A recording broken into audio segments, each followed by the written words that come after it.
A paz, galera, tranquilo? Estamos aqui de volta para mais um vídeo. Hoje vamos finalizar 2 Pedro, no capítulo 3.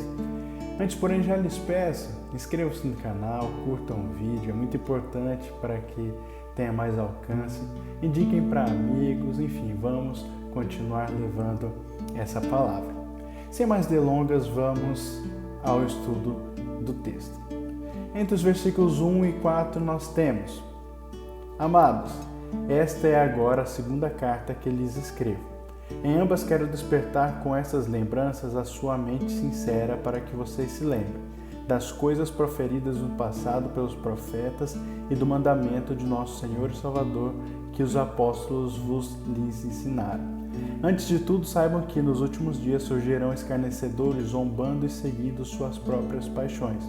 Eles dirão: o que houve com a promessa de sua segunda vinda? Desde que os antepassados morreram, tudo continua como desde o princípio da criação.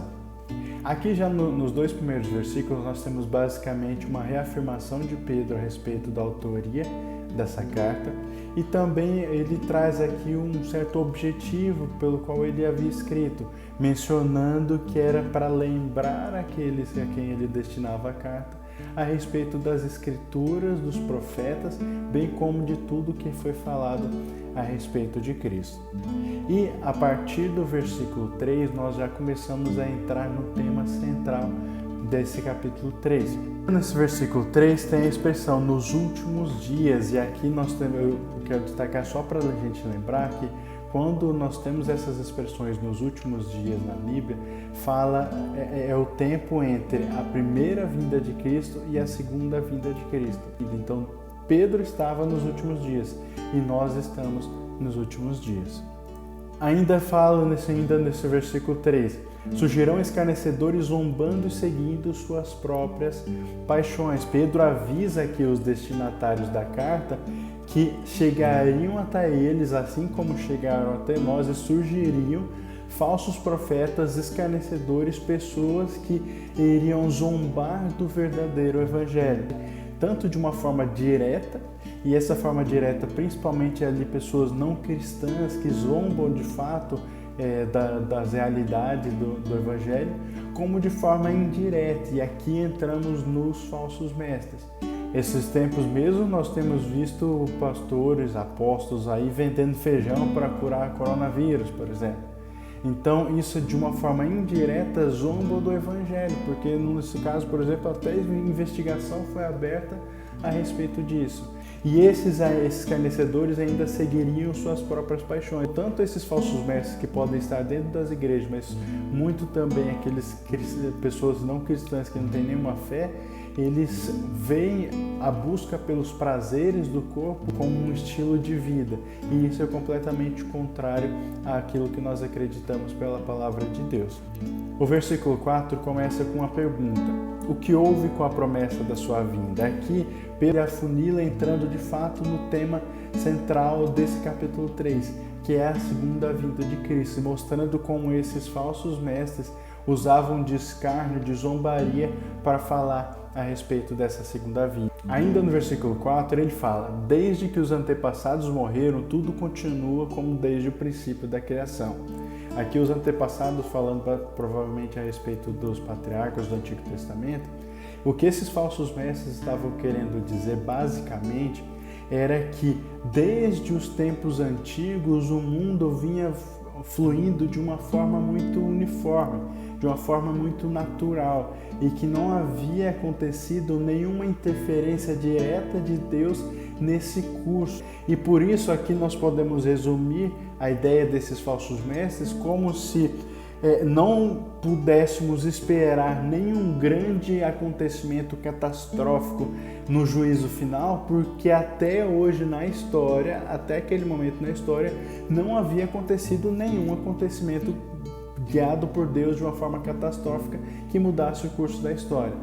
Mas aqui aí nós entramos dos versículos 5 ao versículo 7, que diz: mas eles deliberadamente se esquecem de que há muito tempo, pela palavra de Deus, existem céus e terra, esta formada da água e pela água. E pela água o mundo daquele tempo foi submerso e destruído. Pela mesma palavra, os céus e a terra que agora existem estão reservados para o fogo, guardados para o dia do juízo e para a destruição dos ímpios. Então, para combater esses argumentos dos falsos mestres, Pedro vem aqui e aponta que eles deliberadamente deixaram de lado dois dos grandes acontecimentos mais cataclísmicos, mais impactantes, que tiveram uma interferência de Deus na história: a criação e o dilúvio.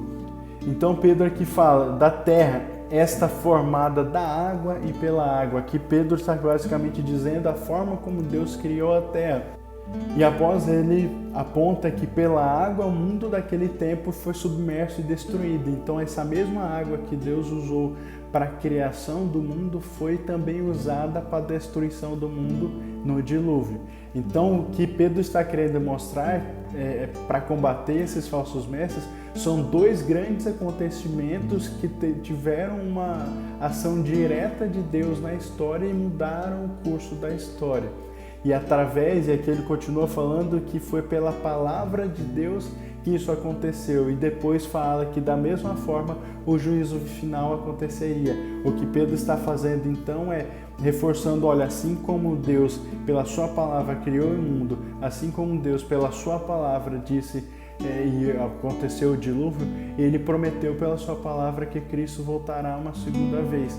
Então isso realmente acontecerá. E aqui ainda nós temos a expressão reservados para o fogo. Então aqui haverá uma destruição pelo fogo, mas nós vamos detalhar isso um pouco mais adiante.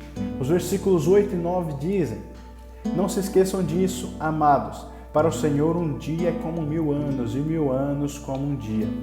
O Senhor não demora em cumprir a sua promessa, como julgam alguns. Pelo contrário, Ele é paciente com vocês, não querendo que ninguém pereça, mas que todos cheguem ao arrependimento.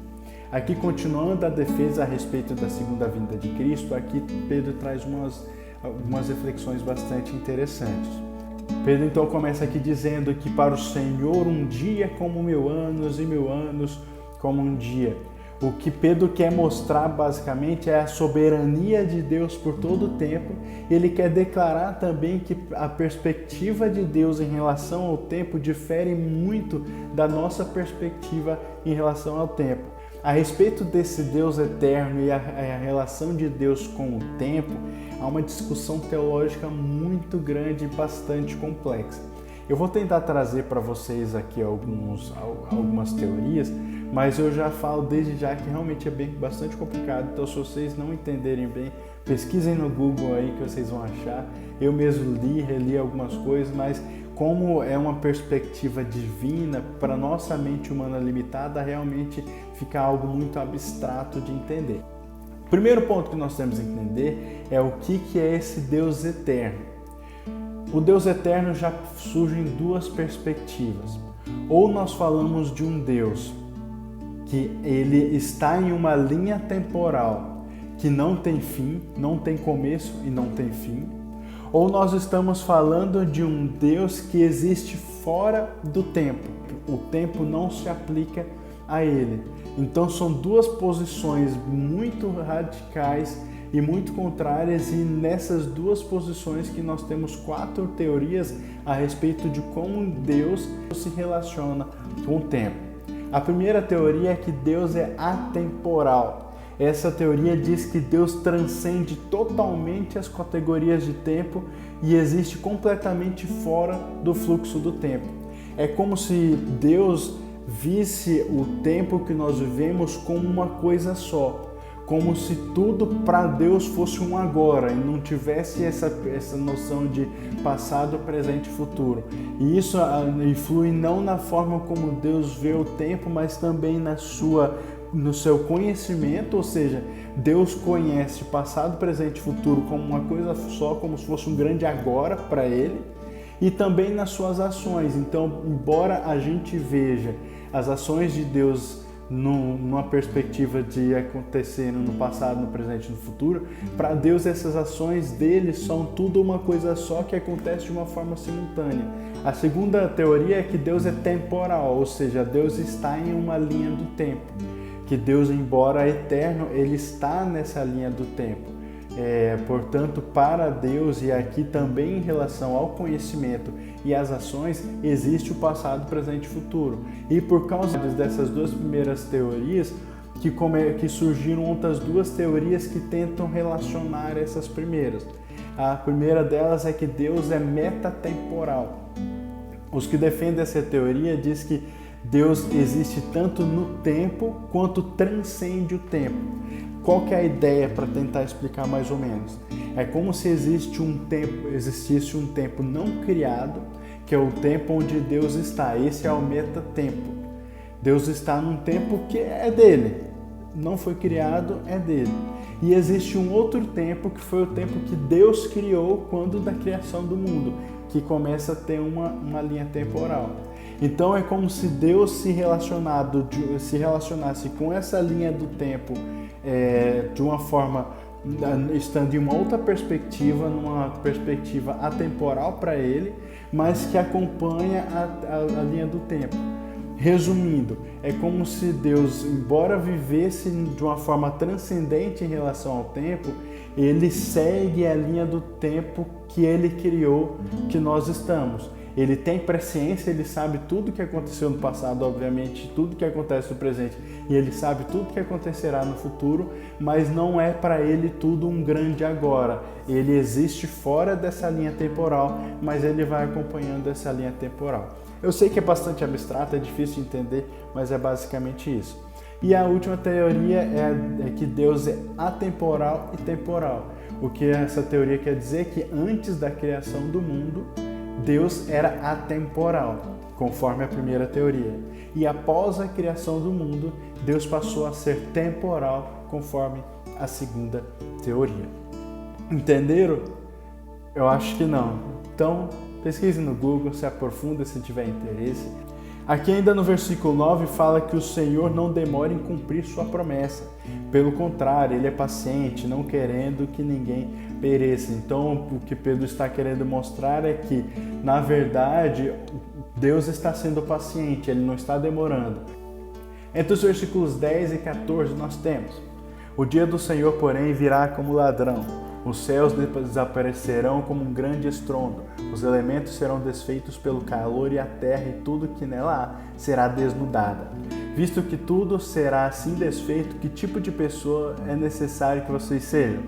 Vivam de maneira santa e piedosa, esperando o dia de Deus e apressando a sua vinda. Naquele dia os céus serão desfeitos pelo fogo e os elementos se derreterão pelo calor. Todavia, de acordo com a sua promessa, esperamos novos céus e nova terra, onde habita a justiça. Portanto, amados, enquanto esperam essas coisas, empenhem-se para serem encontrados por Ele em paz, imaculados e inculpáveis. Pedro aqui já começa dizendo: o dia do Senhor, porém, virá como ladrão. A figura que Pedro quer usar aqui, para nós entendermos, se um ladrão falasse: olha, tal dia eu vou roubar a sua casa, certamente nos outros dias nós ficaríamos tranquilos. Mas no dia que o ladrão falou que viria, nós nos preparamos defesas para não deixar que o ladrão entrasse e roubasse nada em nossa casa. Portanto, quando Pedro usa essa referência, ele quer dizer: olha, um ladrão, ele não vai avisar para você o dia que ele vai na sua casa. Portanto, a respeito da segunda vinda de Cristo, o que nós temos que entender é isso. Nós sabemos que Jesus virá, mas Ele não nos avisou o dia. Portanto, a nossa obrigação, a nossa responsabilidade é estar o tempo todo vigiando e nos preparando para que nós estejamos preparados quando então chegar esse dia. Ainda nesse trecho aqui, nos versículos 10, 12 e 13, Pedro detalha algo que ele tinha falado no versículo 7, que é a respeito da terra ter sido reservada para o fogo. O entendimento escatológico que existe em cima desses trechos é que no fim dos tempos, após o julgamento final, a terra como ela existe hoje será destruída pelo fogo. E ali então surgirão os novos céus e nova terra. Nós temos que entender isso de um ponto de vista cósmico, no sentido de que quando houve a queda do homem, não só o homem se tornou impuro diante de Deus, mas também a terra se tornou impura diante de Deus. Então, na segunda vinda de Cristo, quando nós tivermos os nossos corpos glorificados, nós não podemos então habitar em um local ainda impuro.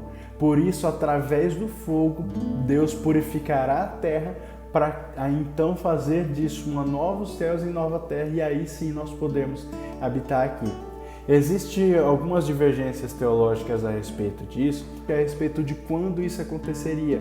Alguns dizem que seria antes do milênio, outros dizem que é após o milênio. Isso envolve ainda uma discussão a respeito do milênio, porque alguns discordam que se vai existir o milênio, como que vai existir, enfim. Eu não vou poder aqui entrar em muitas minúcias a respeito disso, porque não é o nosso tema, senão eu ia delongar ainda mais o vídeo. E nos versículos 11 e 14 nós temos alguns alertas importantes. Aqui lembrando a ideia trazida antes, que o Senhor viria como ladrão, Ele quer nos mostrar como que nós podemos estar preparados para esse dia. Então Pedro aqui aponta algumas coisas que nós podemos fazer. Primeiro, ele fala de viver de uma forma santa e piedosa e de sermos encontrados em paz, imaculados e inculpáveis. A ideia aqui é que nós devemos nos separar do pecado e buscar cada dia mais nos parecer com Cristo. E assim nós temos uma vida de devoção a Deus, e essa vida de tal forma que nós temos paz em nosso coração pela certeza da nossa salvação. E depois ele fala, enquanto esperam, empenhem-se para. Portanto, a ideia que Pedro quer nos mostrar é que nós não podemos nos acomodar. Nós não podemos ficar inertes, pelo contrário. Enquanto nós estamos esperando, nós temos que nos empenhar para estar de fato preparados quando Cristo voltar. E ainda eu quero destacar algo no início aqui do versículo 12, que fala, esperando o dia de Deus e apressando a sua vinda.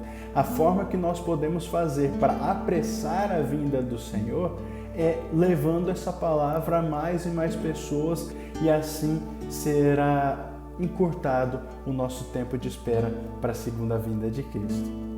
Nos versículos 15 ao 18 nós temos: tenham em mente que a paciência do nosso Senhor significa salvação, como também o nosso amado irmão Paulo lhes escreveu com a sabedoria que Deus lhe deu. Ele escreve da mesma forma em todas as suas cartas, falando nelas desses assuntos. Suas cartas contêm algumas coisas difíceis de entender, as quais os ignorantes e instáveis torcem, como também o fazem com as demais escrituras para a própria destruição deles. Portanto, amados, sabendo disso, guardem-se para que não sejam levados pelo erro dos que não têm princípios morais, nem percam a sua firmeza e caiam. Cresçam, porém, na graça e no conhecimento de nosso Senhor e Salvador Jesus Cristo. A Ele seja a glória, agora e para sempre. Amém. Aqui nos versículos 15 e 16, nós temos uma declaração muito importante de Pedro a respeito das cartas do apóstolo Paulo. Aqui, desde já é importante nós lembrarmos que quando Pedro escreveu essa carta, Paulo já havia escrito as suas cartas e já tinha morrido, inclusive. Então, as cartas de Paulo já eram muito difundidas entre os cristãos daquela época. Portanto, quando Pedro aqui menciona as cartas de Paulo, o primeiro ponto que ele quer é reforçar aquilo que ele está falando, que ele está escrevendo, através das ideias de Paulo. E após isso, Pedro faz uma das grandes afirmações que nós temos na Bíblia a respeito da inspiração das Escrituras. Porque Pedro fala que Paulo escreveu com a sabedoria que Deus lhe deu. E ainda Pedro coloca a carta de Paulo no mesmo patamar, no mesmo nível das outras escrituras do Antigo Testamento. Ele fala que ignorantes e instáveis torcem, como também o fazem com as demais escrituras. Portanto, ele as compara. E aqui nós temos ainda uma menção interessante, até curiosa, de Pedro a respeito das cartas de Paulo, porque ele diz que contém algumas coisas difíceis de entender. E aqui nós podemos ver duas coisas que alguns teólogos apontam. O primeiro deles é que Paulo escreveu muitas referências escatológicas de acontecimentos futuros, que de fato realmente eram difíceis de se entender. Mas também alguns apontam que Paulo escreveu muito a respeito da graça e através de uma distorção às palavras de Paulo, muitos falsos mestres dizem, olha, se a graça é suficiente, nós não precisamos das obras, nós não precisamos praticar atos de justiça. É que alguns estavam tentando torcer e distorcer as palavras de Paulo para justificar os próprios erros. Pedro então finaliza aqui a sua carta da mesma forma como ele começou, que é exortando os leitores a crescerem na graça e no conhecimento de Deus. Esse é o melhor caminho que nós podemos ter para discernir o que realmente é verdade e o que é falso ensino. Nós temos que entender que não importa onde nós estejamos nessa nossa jornada espiritual, não importa o nível de maturidade que nós tenhamos, o mundo vai tentar nos levar para o pecado. Nós temos que nos aproximar cada dia mais de Cristo para que então, quando chegar o dia do Senhor, nós possamos estar preparados. Deus abençoe a todos.